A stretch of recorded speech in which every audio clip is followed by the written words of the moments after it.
आखिर किन त आज नेपाली जनताले यति उत्साहको रूपमा ल्याएको गणतन्त्र आज नेपालमा किन धरापमा रहेको अवस्था छ? आउनुहोस् यसको विषयमा यस कार्यक्रममा केही जानकारी हासिल गरौँ। नेपालमा राजतन्त्र पुनर्स्थापनाको आन्दोलन अहिलेको समयमा ऐतिहासिक र रोचक किन भएको छ भन्ने कुरा पनि हामीले थाहा हुनुपर्ने, जानकारी लिनुपर्ने आवश्यकता रहेको छ। नेपालमा 2065 सालमा राजतन्त्र हटाएर गणतन्त्र घोषणा भएको थियो। 10 वर्ष लामो सशस्त्र द्वन्द्व र जनआन्दोलनपछि देशले लोकतान्त्रिक मार्ग रोजेको थियो। अहिले करिब 17 वर्षपछि फेरि राजतन्त्र फर्काउने आवाज उठ्नु आफैमा ऐतिहासिक पुनरावृत्ति जस्तो लाग्ने घटना पनि हो। यसका प्रमुख कारणहरू मध्ये लोकतन्त्र प्रतिको जनताको मोहभङ्ग पनि हो। नेपालमा गणतन्त्रको अभ्यासका क्रममा पटक पटक सरकार फेरिएको, नेताहरूमा भ्रष्टाचार काम नगर्ने प्रवृत्ति देखिएको, जनताको जीवनस्तरमा उल्लेखनीय सुधार नभएको कारण धेरै नेपालीहरू राजतन्त्रको तुलनात्मक स्थायित्व र सरल शासन प्रणाली सम्झिन थालेका पनि छन्। नेपालमा गणतन्त्रप्रति अविश्वास र घृणा हुनुको मुख्य कारणहरू उल्लेख गरिएका छन्। सबैभन्दा पहिला जाउँ राजनीतिक अस्थिरता। नेपालमा गणतन्त्र स्थापनापछि नेपालमा लगातार प्रधानमन्त्रीहरू पटक पटक फेरिएका छन्। गठबन्धनको राजनीतिक चल्यो, सरकारले पूर्ण कार्यकाल पूरा गर्न सकेन। यसले जनता बीचमा राजनीतिक स्थायित्व छैन, विकास छैन भन्ने सोच बनाएको छ। 2 नम्बरमा छ भ्रष्टाचार र कुशासन। गणतन्त्रको नेतृत्व गर्ने नेताहरूप्रति भ्रष्टाचारको गम्भीर आरोपहरू लागेका छन्। आयोगहरू, अदालतहरू र अन्य निकायहरू पनि राजनैतिक हस्तक्षेपमा परेको आभास जनताले पाएका छन्।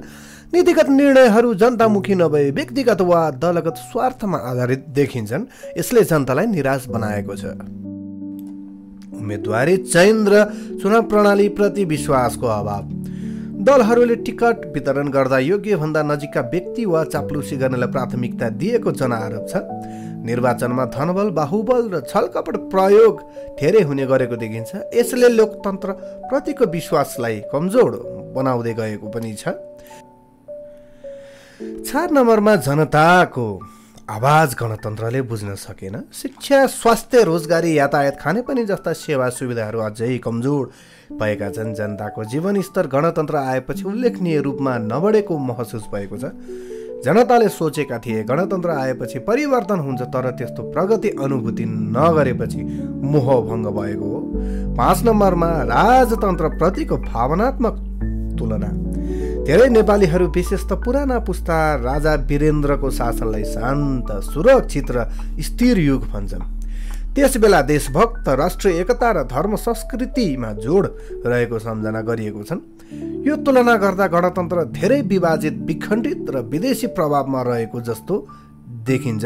6 नम्बरमा सामाजिक सञ्जालबाट फैलिएको असन्तुष्टि।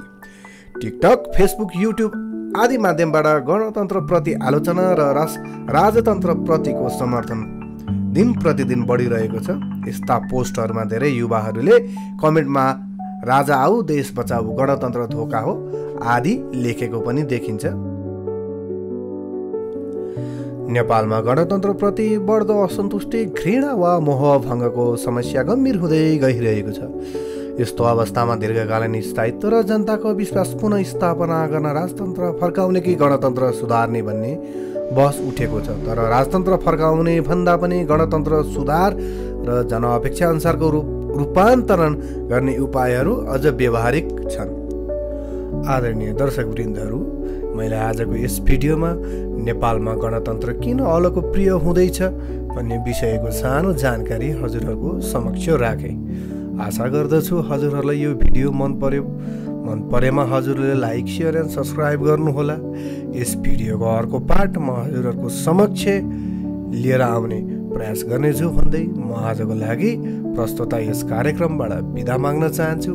च्यानललाई लाइक, सेयर, सब्सक्राइब गर्नुहोला भन्दै बिदा माग्दछु।